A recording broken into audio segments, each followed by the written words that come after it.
আসসালামু আলাইকুম। এটা হলো আমাদের শেষ পার্ট 4।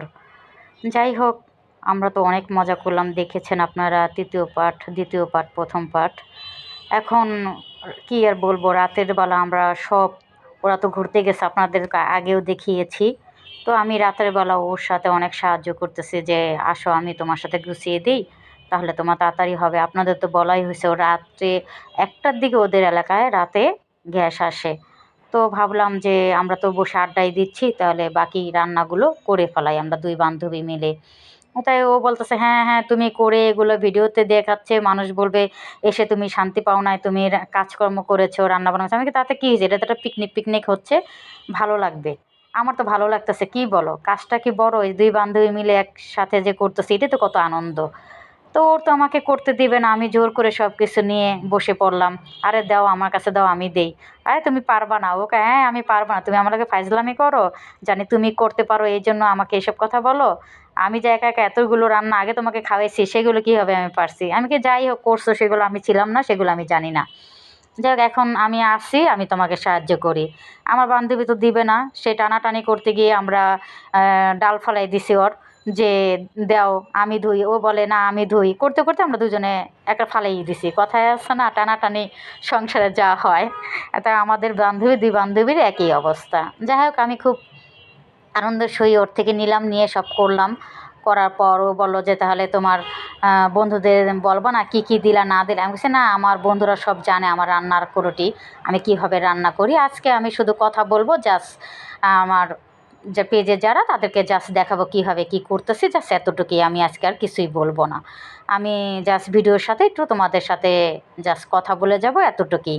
যাই হোক, ও তো জানেনই, আপনাদের বলেছি আগেই যে ওর বাসায় গ্যাস থাকে না। তো আমরা রাত ১টা থেকে রান্নাবান্না শুরু করেছি। কী আর করব? রান্নাবান্না না করলে ওর আবার আমাকে কতক্ষণ বাদে, বাদেই বলে, "দোস্ত, গ্যাস কিন্তু ৩টার দিকে চলে যাবে, ৩টার দিকে চলে যাবে।" আমি কি, "কী বলিস? এভাবে কি সম্ভব নাকি কাজ করা? এত প্যারা দিস না তো।" আমি আস্তে ধীরে করি। তারপর কি ডিম নিয়ে আসলাম, ডিম নিয়ে ছিলাছিলি শুরু করে ডিমটা চিড়ে ফেললাম। এদিক দিয়ে এসে দেখি আমার বান্ধবী বাটাকোটায় ব্যস্ত। পেস্তা সব বাটতেছে যে রোস্টের জন্য, ডিমের জন্য।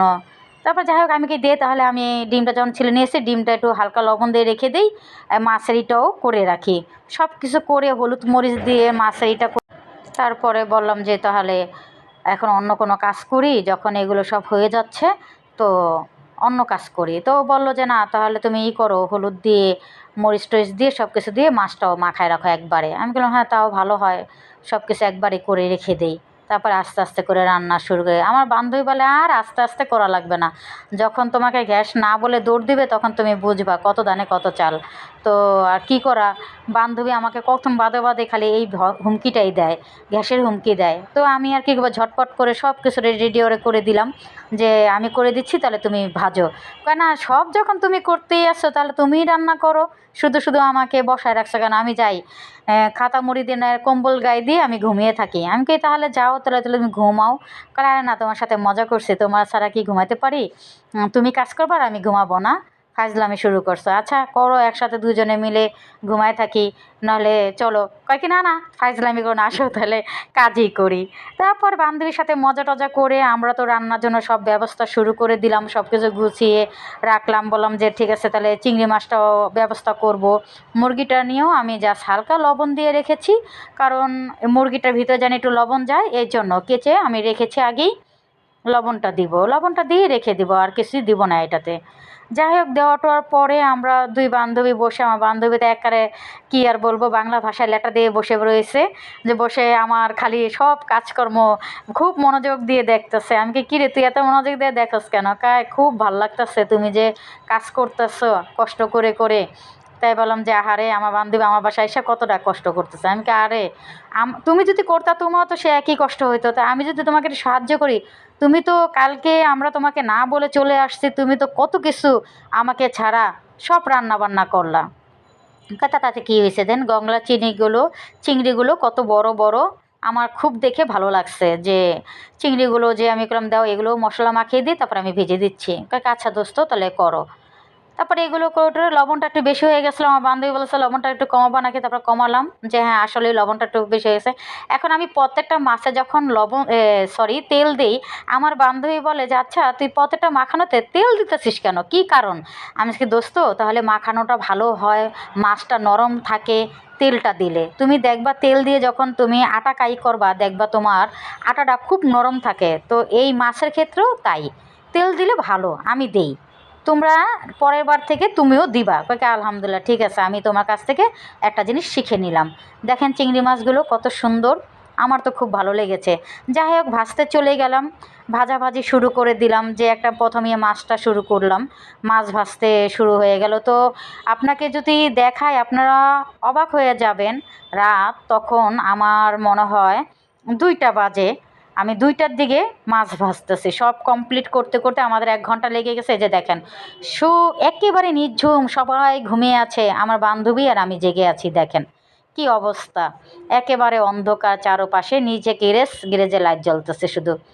যাই হোক আমি বলছি দেখ কখনো এইভাবে রান্না করি না এত রাতে, আমার তো খুবই ভালো লাগতেছে। কয় দোস্ত কী করবো, রাতে রান্না করবো না, কী করবো, এই গরুর মাংস রাতে তোরা খাওয়া লাগবে না, কাঁচা দেখে দেখে ঘুমাইতে হবে, এই আর কি।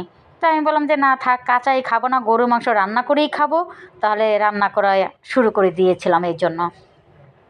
রাতে করলে কি হবে যে দিনের যে কষ্টটা আমরা একটু সকালবেলা ঘুমাইতেও পারবো, গ্যাসও যখন থাকবে না, ওর যখন সিলিন্ডারের গ্যাস, আমি বলছি তাহলে আমরা সকালে ওই পোলাও রান্না করব আর একটু বেগুন ভাজবো, এগুলো আমরা সকালে করে ফেলবো তোমার সিলিন্ডার গ্যাসে, আর বাটাবাটি যা করো ভর্তাবাটি যা করো সেগুলো আমরা দিনের বেলা করব।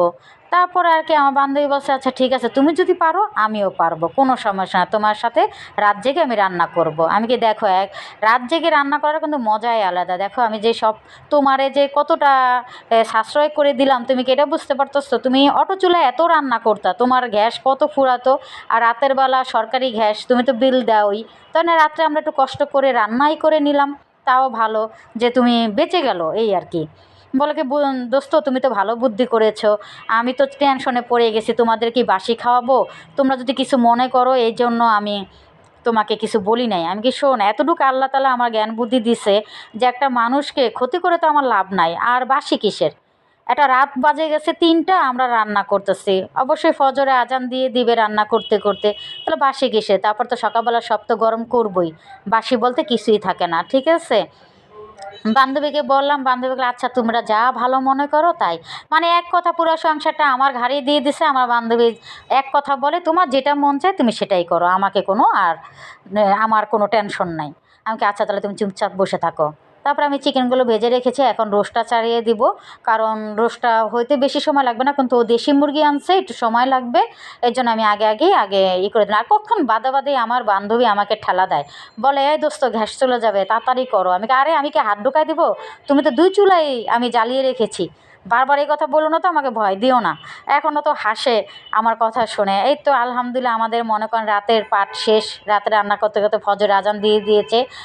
আমার বান্ধবী কি করবে, পাটাপোতা নিয়ে মরিচ বাটতে শুরু করে দিয়েছে, ও ভর্তা বানাবে। আমি মানে কি বলবো, আল্লাহ ওর হাত না জ্বলে। দেখেন আমি এই নে চামিচ নে, তুই হাত দিয়ে কেন করতেছিস? তাহলে বলছে আরে তোমাদের জন্য এতটুকু কষ্ট কোনো ব্যাপার না। সত্যি কথা বলতে ওর হাতটা কিন্তু কেটেও গেছে, তারপর ও হাত দিয়ে দেখি বাটাবাটি করতেছে, আমি তারপরে তাতে করে ওকে চামিচটা দিলাম। এটা হলো ওই ভর্তা, দেখলেন তো চেবা শুটকির মতো ভর্তা, ওরা মনে হয় চিটাগাং থেকে এনেছিল, সেটা আমাকে করে গেছে। আর হলো এই যে পেঁয়াজটা দিলাম, পেঁয়াজটা কোনো ছেঁচা, হালকা ছেঁচা, কোনো করা যাবে না। তারপর পোলাওর জন্য আমি ব্যবস্থা করে ফেললাম, বান্ধবী করলাম যে তুমি ধুয়ে দাও আমি চড়াই দিচ্ছি। তারপরে আমি আমার বান্ধবী ধুয়ে দিল, আমি চড়ানো শুরু করে দিলাম। তারপরে যাই হোক সারা রাত তো আমরা দেখলেনই, আমরা জেগেছিলাম, মেয়েরা তো অনেক আনন্দ করছে, রাত 3টা 3:30 বাজে ওরা ঘরে আসছে। ওই যে বললাম যেটা বারবার আমি কোরবানি কোরবানি বলেছি, যাই হোক কোরবানি তো আর না, যাই হোক ওই গরু জব খাসি ওরা সব জবটব দেখে বাসায় আসছিলো রাত্রেবেলা, এসে তো হেরা এখনও দিব্যি ঘুমাচ্ছে, আমার বান্ধবী আর আমি কষ্ট করতেছি। তাদের তো আর কোনো নাই, সকালে নাস্তা খাওয়ানো আপনাদের দেখাইছি, তারা তো দিব্যি ঘুম থেকে উঠে ব্রাশ করে নাস্তা খেতে বসে গিয়েছে। আমি আর যত কষ্ট আমার বান্ধবীরই হয়েছে আর আমার হয়েছে। যাই হোক সাথে আমার বান্ধবীর জামাইয়ের কথাও বলতে হবে, নাহলে সেও আবার রাগ করবে যে হ্যাঁ খালি বান্ধবীর প্রশংসা করে, জামাইয়ের প্রশংসা করতেছে না। বান্ধবী জামাইটা আলহামদুলিল্লাহ খুবই ভালো। তার নাম শফিক, আপনাদের আগেও বলেছি। সে অনেক কষ্ট করছে, সে আমার বাচ্চাদের নিয়ে ঘোরাফেরা করিয়েছে, তারপরে নাস্তার যত গুছানো গাছানো সেই করে দিয়েছে। মানে এক কথা অনেক কাজ করছে। তেমন এতটা কাজ করে না বাসায়। আমার বান্ধবী কখন বাদে বাদে বলতেছে, দেখছোস তোদের দেখে কত কাজ আমাকে করে দিচ্ছে, কিন্তু জানিস না বাসায় আমার একটা কাজও সাহায্য করে না। আমি কি দেখ, এতবার যদি বলস লোকটা কাজও করতেছে আবার তাকে এত খোঁচা দিচ্ছিস, এটা কিন্তু ঠিক না। আমার বান্ধবী জামাইকে দেখছো, এখন আমি তো ভালো না, ভালো নিয়ে থাকো। কথায় আসছে না, তোমার বান্ধবী আসছে এখন বান্ধবী নিয়ে থাকো। তারপর যাই হোক, পাশে ওদের একটা ক্ষেত ছিল, ওই ক্ষেতের থেকে ওরা টমেটো ছিঁড়ে নিয়ে আসছে, মানে আমার যে হাজব্যান্ডের বন্ধুর জায়গা ছিল ওইখান থেকে নিয়ে আসছে। তাই আমাকে দেখাচ্ছে, দেখো টমেটোগুলো খুবই তাজা, একেবারে গাছ থেকে ছিঁড়ে নিয়ে এসেছে তোমার ভাইয়া তোমাদের জন্য। আমি কি আলহামদুলিল্লাহ। যাই হোক, ক্ষেতের জিনিস তো পাওয়া যায় না সচরাচর, জানেনই তো।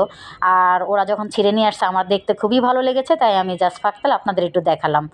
ভিডিওটা যদি আগেও যদি ছিঁড়ার থেকে দেখাতে পারতাম আপনাদের, আমার খুব ভালো লাগতো। যাই হোক, এদিকে আমাদের পোলাওটা কমপ্লিট হয়ে আসতেছে। আমার তো পোলাও শেষ পর্যায়ে। আমি এখন ভাপা দিয়ে রাখবো পোলাওটাকে, গ্যাসটা বন্ধ করে দেব। যাই হোক, ওদের সব কিছু হওয়া টওয়ার পরে এখন আমি বেগুনের ব্যবস্থা করব। আমার বান্ধবী এক ধরনের বেগুন খাওয়াবে, সেই বেগুনের জন্য আবার আয়োজন করা শুরু করে দিয়েছি। তেল দিলাম, তেল দেওয়ার পর পেঁয়াজ কাঁচামরিচ দিব, ধনিয়া পাতা দিব। ওইটা আবার আলাদা করে আমার বান্ধবী বাটবে, মানে সে বাটায় ওস্তাদ যাকে বলে। আমি তার বাটা দেখে আমি 3 দিন পর্যন্ত মনে হয় না ঘুমাইতে পারবো। সে এত বাটাবাটি করতে পারে। আমি কই, দোস্ত তোর কি মাজা ব্যথা করে না, তোর হাত ব্যথা করে না? আরে তোমাদের জন্য যে এতটুকু না করতে পারি মনে করবা কি করে? আমি কি লেগে এত কষ্ট করবা? আবার বাটাবাটি করে সে একটা বেগুন ভাজা। আমি বলছি, শুধু বেগুন ভাজো, ভেজেই তো পোলাওর সাথে খেতে খুবই মজা। কয় কি, আরে না, সবসময় তো বেগুন ভাজা খাস, আমি তোকে একটা আইটেম শিখিয়ে দিই, দেখ কত মজাদার একটা আইটেম। আমিও ভাবলাম যে না, কথা তো সত্য, ওর কাছ থেকে এটা শিখে যেতে হবে। আমি তো এটা জানি না। আমার বান্ধবী বলল যে তুমি আমি বলে দিচ্ছি, তুমি ভাজো। জাস্ট আমার বান্ধবী যেইভাবে যেভাবে বলল আমি সেইভাবে বলছি। আমি এত কথা বলতেছি আজকে, তার কি বলবো, কি করব বলেন? না বলে কি উপায় আছে? আমার বান্ধবী তো আইটেম শেষ হয় না, মনে পারলে পৃথিবীটা জুড়েই আমাকে খাওয়ায়া শেষ করে দিবে। ও তো মনে করেন ওর কোনো কষ্ট নাই মনে হলো ওর ভিতরে। আর সবচেয়ে বড় কথা কি, আমি 12 বছর পর ওর বাসায় গেছি, তার মানে ওর আনন্দের সীমানা নাই। আর আমার তো নাই। আমার বান্ধবী দেখেন, সেই যে বেগুনের জন্য, এই বেগুনের জন্য আমার বান্ধবী আবার বাটাবুটা করতেছে। এর আগে তো দেখছেন একটা ভর্তা করছে, এখন এই বেগুনের জন্য। আমি কি, এটা কোন ধরনের খাবার? একবার দেখ খেয়ে, তারপরে বুঝবি যে কত মজা, তখন তুই বারবার খেতে চাবি। আমিও ভাবলাম আলহামদুলিল্লাহ, এইভাবে ওর রেসিপিটা আমি চুরি করে রেখে দেব। আমিও একদিন গোপনে এটা করে ওকে সারপ্রাইজ দেব। তা ভাবলাম আমিও করতেছে, আমি গোপনে গোপনে এটি করে রাখতেছি মাথার ভিতরে সব। যাই হোক, মাছ ভাজাটা আপনারা দেখেছিলেন রাতে করে রেখেছিলাম, এখন গরম গরম আমি এই করে নিলাম, পেঁয়াজটা দিয়ে দিলাম, রাতে দিই নাই। আর এখন বেগুন ভেজে ফেলবো। বেগুন ভেজে বলছে তুমি আমাকে পাঠাই দিবা, আমি এটাকে দেখো কি সুন্দর করে চামচ দিয়ে দিয়ে ঘুরি। আমি কি, দোস্ত তুই এত কষ্ট করতে পারিস কীভাবে? এটা তো এমনি খাওয়া যায়, বেগুনটা এমনি মজা। কিন্তু বিশ্বাস করেন, কি আর বলবো, আমি যখন খেলাম একটা বেগুন আমার বান্ধবী করে আমাকে যখন দিল, আমি হতভম্ব। আসলেই তো অনেক মজা। আমার বান্ধবী তো ঠিকই বলেছে। এটা তো আমি বাসায় গিয়ে আবার করব, করে ওকে সারপ্রাইজ দেখাবো যে দেখ তুইও করেছিস আমিও করেছি। দেখেন কত সুন্দর করে 2 পাট মাখিয়ে মাখিয়ে, মানে দোনো পাট কিন্তু মাখাতে হবে, এক পাটে না। ও দোনো পাটে মাখিয়ে মাখিয়ে এত কষ্ট করে আমার রেসিপিটা সুন্দর করে সাজিয়ে আবার দিল। দেখেন কত কিছু আয়োজন করছে, মানে কত রান্না। একটা মানুষ কত কষ্ট করতে পারে, আমি সেটা আপনারা চোখে না দেখলে বিশ্বাস করবেন না। এজন্য আপনাদের কাছে আমার এই ভিডিওটা করা। তারপর কি বাচ্চাদের খাওয়াইতে দিয়ে দিলাম, ওরা খাওয়ার জন্য খুব ব্যস্ত হয়ে গেছে। আন্টি এত মজার মজার খাবার রান্না করেছে। আসলে রান্নাটা আমিই করেছি, সাথে আমার বান্ধবী হেল্প করছে। সব কিছু আমারই ছিল। তারপরে আমার বান্ধবী আমাকে অনেক সাহায্য করেছে। আসলে কি বলবো, কাটাকুটা তো কম কিছু না। সবাই খাওয়া দাওয়া করেছে খুব মজা করে। আল্লাহ হাফেজ।